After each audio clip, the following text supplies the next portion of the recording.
오늘은 바벨탑에 관한 이 창세기 11장의 내용을 우리가 함께 살피려고 하는데, 천지 창조, 인간 타락, 그리고 지난 주간에 살핀 홍수 사건, 이 사건과 더불어서 창세기 1장에서 11장 이 원역사 시대의 4대 사건 중에 하나가 바로 바벨탑 사건입니다.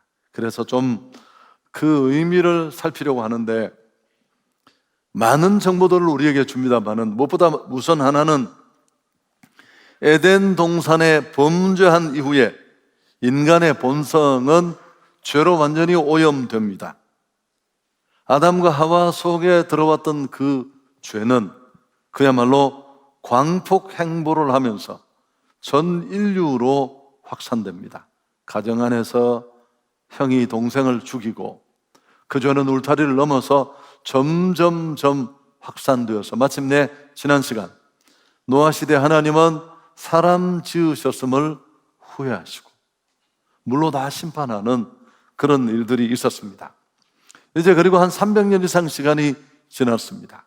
오늘 이 11장의 사건은 근데 또다시 그 심판의 징계를 받고도 새카맣게 잊어버리고 다시 죄가 머리를 드는 모습이 이 바벨탑 속에 나타납니다. 인간 내면의 깊은 곳에 내재된 죄의 실체, 그 죄가 만드는 결과를 우리에게 보여줍니다. 그리고 또 한 가지 이 바벨탑이 우리에게 주는 정보는, 왜 이렇게 많은 사람들이 언어가 다르고 세계 곳곳에 흩어져서 다른 언어와 사고방식으로 소통의 고충을 겪으면서 살게 되었는지, 그 원인을 오늘 이 창세기 11장의 바벨탑 사건이 우리에게 말해 줍니다. 좀 구체적으로 살펴보면 노아 홍수 이후에 되어진 일입니다. 그들이 2절에 보면 이에 그들이 동방으로 옮기다가 시날 평지를 만나 거기 거류했다. 이 시날이라는 말의 뜻은 정확하게 밝혀지지 않았습니다만 지금의 이라크 지역인 것으로 추측하는데, 유프라데스 강과 티그리스 강 사이에 위치한 바벨론 지역을 일컫는 것으로 봅니다. 그래서 바벨탑이 되었는데, 물이 풍부하고 넓은 평지로 둘러싸여 있어서 사람들의 마음을 흡족하게 했습니다. 이런 장소를 찾아내고 그들은 만족해하면서 거기서 벽돌 굽는 기술을 처음으로 깨닫게 됩니다. 벽돌을 굽고 석청을 발라서 아주 견고하게 만들어서 바벨탑을 축성합니다. 높이가 6, 7층 되는 꽤 규모가 있는 탑입니다. 문제는 이들이 이런 시날 평지에 둥지를 틀고 높은 바벨탑을 축성하고 함께 살게 된 이런 결정은 철저히 그들 자신들만이 내린 결정이었습니다. 하나님의 의도, 계획과는 전혀 상관이 없이 자기 판단에 따른 그런 행동이었습니다. 바벨탑을 쌓은 구체적인 이유가, 그 축성의 이유가 오늘 4절에 나와 있는데요, 우리 4절을 같이 한번 읽을까요? 또 말하되 자, 성읍과 탑을 건설하여 그 탑 꼭대기를 하늘에 닿게 하여 우리 이름을 내고 온 지면에 흩어짐을 면하자. 탑을 높이 쌓아서 꼭대기에 닿게 하자. 물론 그들이 함께 모여 하나님의 의도를 내려놓고 이런 공동체를 만들고 탑을 높이 쌓게 된 첫 번째 이유는, 여러분 당연히 유추가 되시겠지만, 또다시 물심판 같은 이런 홍수가 일어날 때 생명을 건지자, 이런 의도가 있었습니다만은 기본적으로 탑 꼭대기를 하늘에 닿게 하자라는 이 표현을 통해 알 수 있는 건, 그들은 죄로부터 출발하는 하나님이 배제된 자신들만의 인간 왕국을 건설하고 싶은 그런 욕망을 보여줍니다. 그리고 자기 이름을 내고 자신들을 드러내고 싶어 했습니다. 이게 바벨탑 축성의 첫 번째 이유입니다. 우리가 우리를 위하여 한 이름을 만들자. 혹자는 이 필로 같은 학자가 그렇게 말했습니다마는 바벨탑을 쌓는데 사용된 벽돌 그 한 장 한 장마다 그 벽돌을 쌓는 사람의 이름이 적혀 있었다, 이런 견해도 있습니다. 여러분, 바벨탑은 간단하게 말하면 인간의 죄가 만들어낸 부산물이라고 할 수 있습니다. 죄 있는 인생은 어떤 경로를 통해서라도 하나님을 떠나고 싶어하고 그분을 배제한 자기만의 행동으로 무언가를 이루고 싶어합니다. 전국적으로 거기서 인본주의가 나오고 그 인본주의는 어떤 아름다운 결과도 기대할 수 없습니다. 일시적으로 성공하는 것처럼 보이지만 쉽기 어려운 돌이킬 수 없는 고통을 안겨줄 뿐입니다. 바벨탑 건축의 또 한 가지 이유는 온 지면에 흩어짐을 면하자.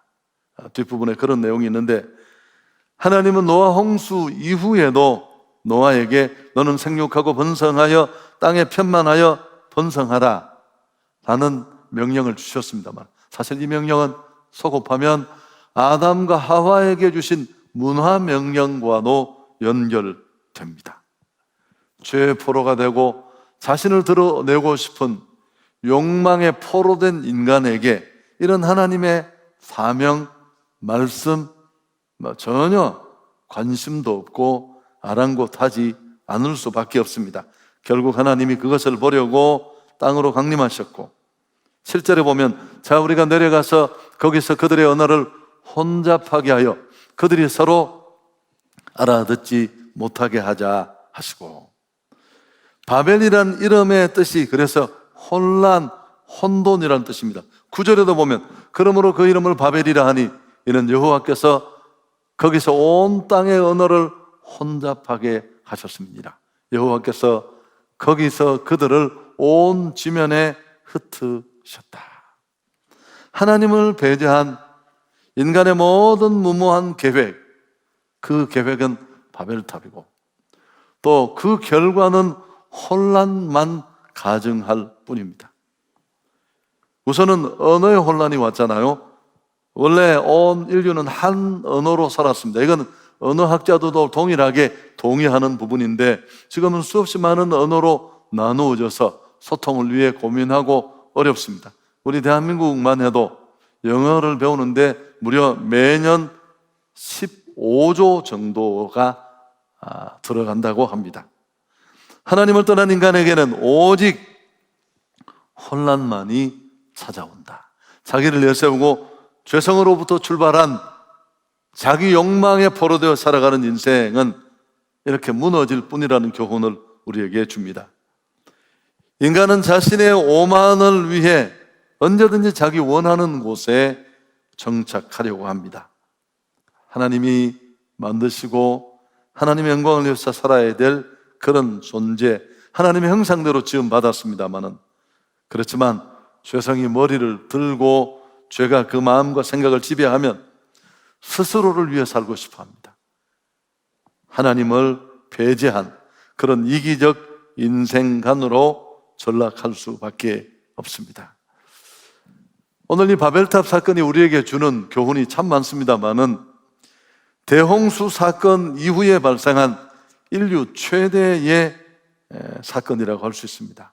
앞에도 조금 말씀을 드렸습니다마는 인간의 죄로부터 출발한 교만과 명예욕, 그리고 하나님의 명령에 대한 불순종이 어우러져서 만들어낸 죄의 결정판, 그게 바로 높이 세워진 바벨탑이었습니다. 바벨탑은 죄의 실체를 아주 신랄하게 우리에게 보여줍니다. 아담과 하와 속에 사단의 꼬임에 넘어가 너희가 이걸 먹고 가지면 하나님과 같이 된다, 그 말에 꼬여서 선악과를 따먹고 죄가 들어왔잖아요. 그리고 그 죄는 한 가정을 뛰어넘어 온 인류, 보통 생육법으로 출생하는 지구촌의 모든 사람들을 죄에 지배되어 있습니다.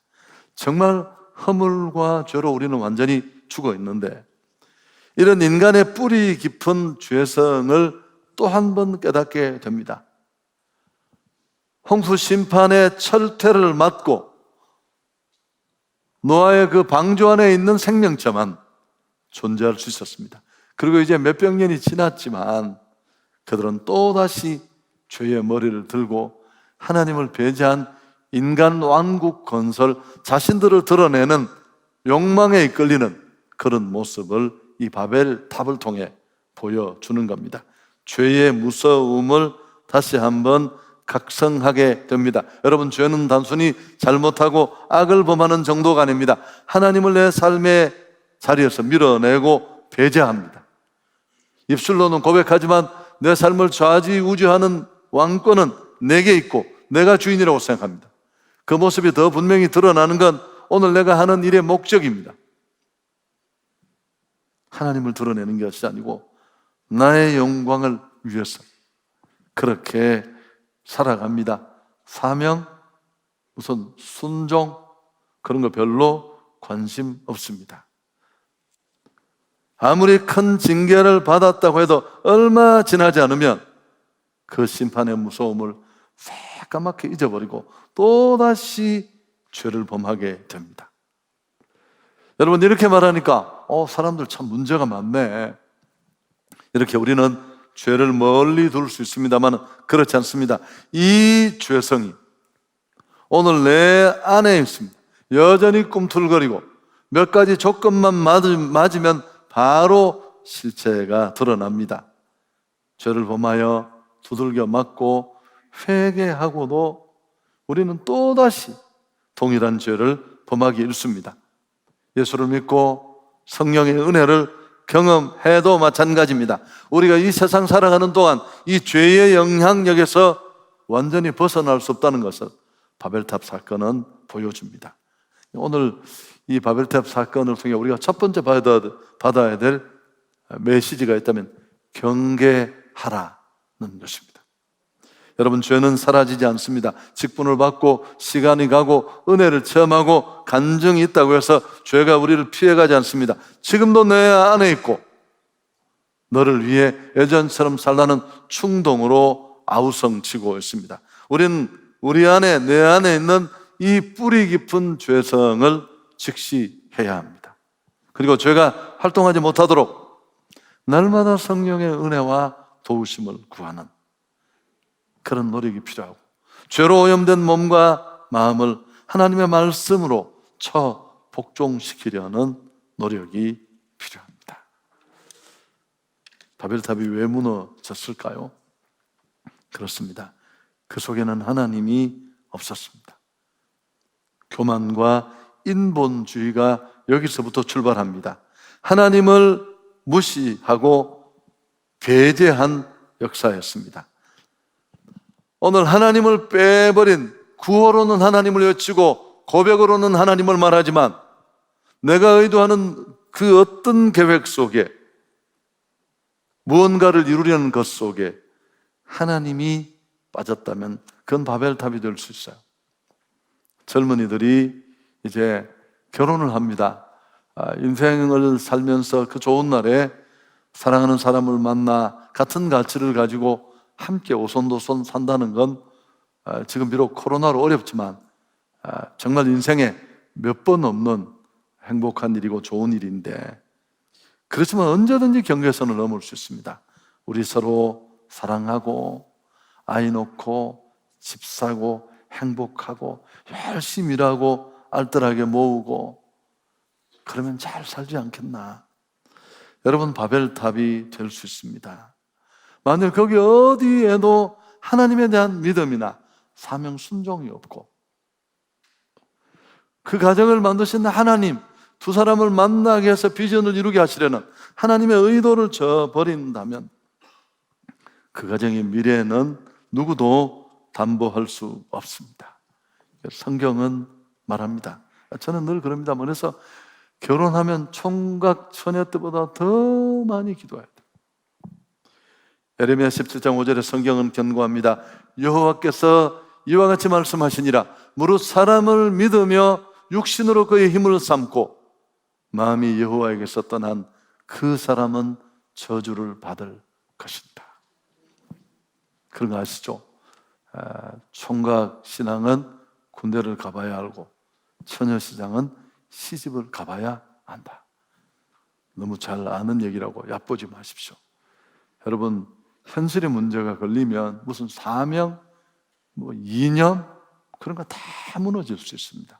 우리 신앙도 그 물결에 휩쓸려 갈 수 있습니다. 오늘 말씀 앞에 나를 돌아봅시다. 그리고 내 안에 혹시 하나님을 떠나 하나님을 밀어내고 멀쩡히 고백은 하지만 진실된 의지 없이 내린 일들이 있다면 그게 인생 진로 결정이든 결혼이든 사업 구상이든 다 마찬가지입니다. 하나님께 묻고 시작하지 않은 일은 없는가? 하나님이 인정하지 않는 방법으로 하나님의 뜻이라도 그 일을 이루려고 하는 의도는 시도는 내 안에 없는가? 분명히 나는 거기 있을 자리가 아닌데 하나님이 기뻐하지 않을 자리에 내 몸을 두고 동참하고 있지는 않은지 돌아봐야 합니다. 바벨탑을 세우면서 그들이 뭐라고 했습니까? 우리 이름을 내자. 약간씩 차이는 있습니다.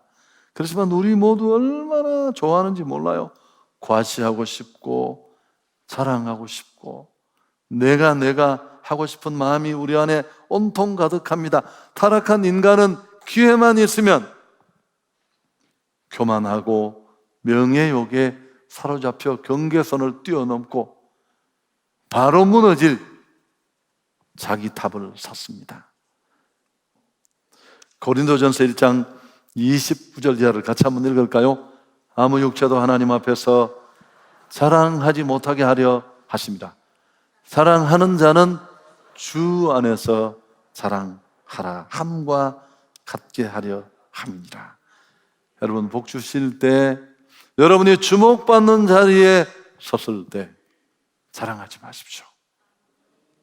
꼭꼭 숨으셔서 그분을 보여주십시오. 여러분, 그 무엇이든지 인간이 자기를 드러내고 싶어 욕망으로 시작하고 세운 탑은 반드시 무너집니다. 꼭 바벨탑이 아니더라도 그래요. 개인도 기업도 국가도 다르지 않습니다. 탐욕으로 키우는 것은 마침내 붕괴될 수밖에 없습니다. 오직 하나님의 사랑과 공의의 법 위에 세워져야 오래오래 승승장구 롱런할 수 있습니다. 심지어 이윤을 추구하는 기업도 마찬가지입니다. 50년, 100년, 200년 가는 기업은 그 미션이 굉장히 수준이 있어요. 기업은 철저하게 남기는 이윤 추구, 자선이 아니지만 더 큰 가치를 생각하는 윤리적인 경영, 이념, 고상한 가치, 미션이 반드시 있습니다. 그래서 훨씬 더 좋은 결과를 만들어냅니다. 나는 지금 어떠한가? 지금 하는 일을 과연 무엇 때문에 하고 있는가? 주님의 이름으로 말하지만 내가 지금 서 있는 그 자리는 욕망 때문인가? 아니면 하나님의 뜻 때문인가? 바벨탑 인생이 인가 아닌가를 가늠하는 그런 기준이 될 것입니다. 제가 이제 이 얘기를 한번 했는데 일본의 기독 아동문학가로 알려진 노베치라는 분인데 이분이 시를 썼습니다. 너의 둥지는 너무 낮아섰다. 이 시를 쓰게 된 배경은 그 일본식 정원 기억하시면 되겠습니다. 조그마한 나무가 하나 있는데 그 나무에 이제 봄이 되니까 새들이 둥지를 틀고 집을 짓습니다. 너무 재밌잖아요. 근데 자기가 이렇게 보면서 저 둥지가 너무 낮지 않나 좀 걱정이 됐다고 합니다. 혹시 고양이나 다른 동물들이 이렇게 해칠까 봐.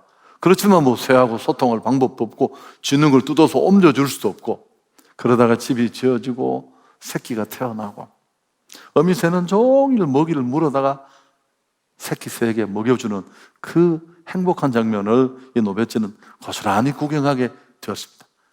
드디어 어느 날 걱정했던 불행한 일이 벌어졌습니다.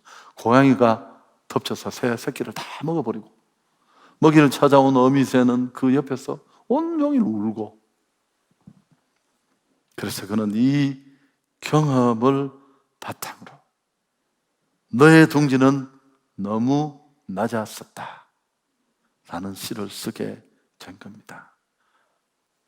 하늘을 바라보고 주님의 은혜를 생각하는 나의 삶. 여러분, 오늘 이 본문이 우리에게 경고하는 건 너무너무 단순해요.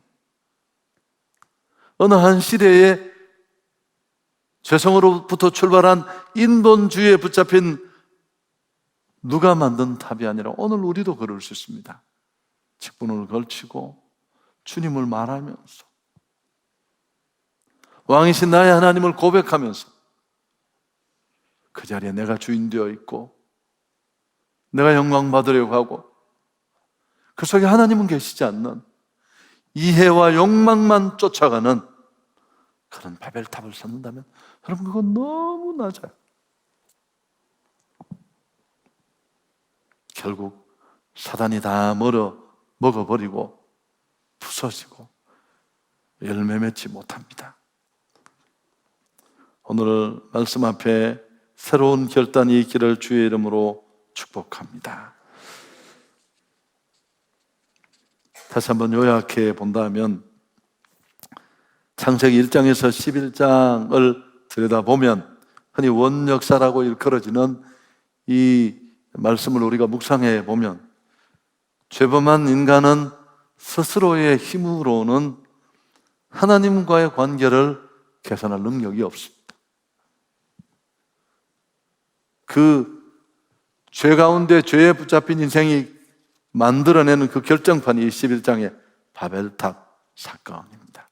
그래서 우리는 아담은 거부하지 못한 이 인간적인 죄의 모습, 그러나 예수님은 거부하고 뛰어넘으셨습니다. 보혈의 능력으로 든든히 무장해야 할 줄 믿습니다. 그리고 무엇보다도 끊임없이 변질되지 않으려는 자기 성찰을 가지고, 기업들이 미션을 가지고 있는 이유가 뭐예요? 일을 할 것인가 말 것인가를 항상 그 미션에 비추어 보고 내려놓는 그런 작업들을 하기 위해서인데, 우리 역시 예배하고 기도하는 일을 소홀히 하지 말아야 합니다. 믿음이 무엇인가? 제가 많이 말씀드렸던 내용인데, 믿음은 죄를 거부하는 능력입니다. 직분이 아니고요, 커리어가 아니고요. 여러분, 우리 안에는 날마다 나를 드러내고 싶고 아버지를 배제하고 싶고 은근히 내 자랑하고 나를 받고 싶은 그런 유혹에 너무너무 우리는 발빠른 존재입니다. 그렇지만 우리가 믿음의 기치를 높은 곳에 두고 한 걸음 한 걸음 나아간다면 끝까지 우리는 롱런하게 될 줄 믿습니다. 그리고 그들은 온 주민에 흩어지라는 명령을 외면했습니다. 자기들 유익 때문에. 여러분, 욕망에 포로되어서 신앙을 구호로 세워두고 죄성에 이끌리는, 자기를 드러내고 자기 행복을 위해서 달려가는 인생에게 사명은 그건 아무것도 안 해요. 그런 거 할 의지도 없고 계획도 없습니다. 우리는 바벨탑이 아니라 복음을 전하는 선교의 탑을 세웠으면 좋겠습니다. 저는 한성교회가 참 좋은 교회라고 생각합니다. 최고의 교회는 아니지만 주님이 원하시는 일, 또 복음의 통로로 쓰임받기를 원하시는 그 일을 어쨌든 우리가 성의껏 했어요. 그래서 이제 다음 주일이 5월에 있을 행축을 시작하는 진군식이 시작됩니다.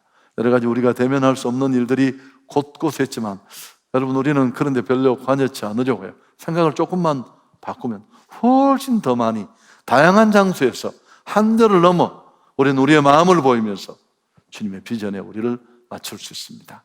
끝까지 승리하는 우리 온 성도들이 될 수 있기를 축복합니다.